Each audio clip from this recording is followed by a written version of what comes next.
Arey Mahesh, these painters, it was only last year that you got your roof repaired because of leakage. What happened now? Leakage again? Yes, I'm sick of these repair and maintenance costs. Don't worry, let me call a trusted contractor who can help you find a more long-term solution. He's done it for me. Contractor Saab, can you come here for a visit to my neighbor's house?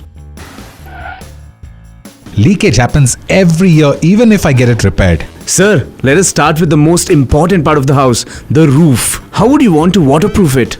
A few coats of paint should be enough, right? Oh no sir, your roof is the most exposed area which faces the harshest of weather conditions. This includes not only heavy rains but also scorching summers and shivering winters. Such climatic changes usually lead to thermal expansions in the ceiling of your home and may cause water seepage. Oh, Yes sir, it is often the leakage through the roof that causes severe dampness in the ceilings, thus spoiling the look of expensive interior paints. what do I do then? I don't want interiors to be spoiled. No problem sir, we just have to use good roof waterproofing solutions like Dr. Fixit Roof Seal. Painting can only hide issues temporarily. An expert fixes it for many years with a warranty. Thank you so much for educating me about this. Looks like I was about to make a huge mistake with paint. My pleasure sir, a well-planned roof waterproofing will save you a lot of time and money, usually lost in frequent repairs and maintenance, and your house will stay beautiful for a long time.